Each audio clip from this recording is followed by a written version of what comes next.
When he was an assistant professor in Frankfurt, Norbert Elias worked in the same building as the members of the famous Frankfurt School. He told us once that often he shared in the morning the elevator with Adorno or with Horkheimer, and they very politely said Guten Morgen, and that was it. There was no further contact. The social scientists and the philosophers of the Frankfurt School tried to integrate the outcomes of philosophy and of the social sciences into one encompassing critical theory. And in order to achieve that goal, they created work groups where political scientists and psychologists, historians, anthropologists, sociologists, to mention just a few disciplines, collaborated in working on what they considered central problems.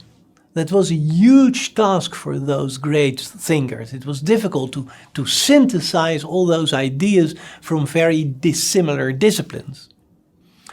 Norbert Elias, who was not very interested in the work of the Critical School of Frankfurt, went his own way, but he did just that.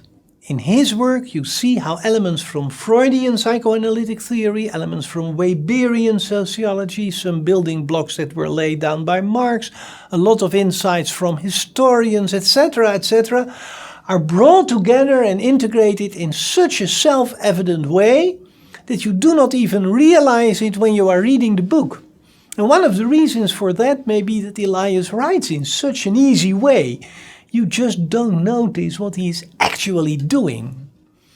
Let me illustrate this with a quote from the second volume of The Civilizing Process to show what I mean. This is what he says. What changed was the way in which people were bonded to each other.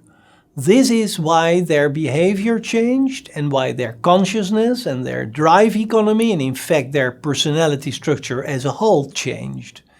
The circumstances that change are not something that comes upon people from outside. They are the relationships between people themselves. Now that is a sentence that the reader can easily overlook, and it even seems a bit outdated with that reference to the drive economy, the Triebhaushalt in German, the way in which our drives and impulses are organized in our personality. But it is an amazing sentence, because here psychology and sociology are united. Here Freud talks to Marx. Here the sociological emergentism of Durkheim is effortlessly united with Weberian individualism. What he says is this: the changes in the consciousness of individual human beings, the way they order their urges, their personality structure, is not just related to the way in which they are bonded to each other, no. What we should realize is that those so-called social circumstances under which they live do not exist in a world outside of them. Those circumstances are their own interdependencies. As a network of people, they are those circumstances. And the only way to really see this is to follow Marx and Weber, who demonstrated that you must study the social changes over a period of several centuries. You have to start from the fact that human societies are always moving and flowing, and that you must step back and focus on the long-term trends if you want to stand the chance of understanding how in our own society the way we think and feel and act is intertwined with the way in which we are bound together in those long chains of interdependency that developed over a long period of time. Now, this is why I believe that the theoretical approach of Elias is still very important. The famous Dutch sociologist Johan Gausblom, famous Amsterdam professor, who has been, by the way, very instrumental in disseminating the ideas of Elias amongst contemporary sociologists, has called Elias's work in 1970 in an article of paradigmatic importance.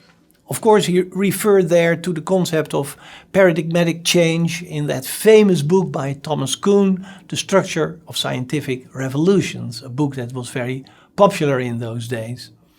But I think it's still true today that the theory of Elias contains implicit solutions to many problems that sociology is faced with today.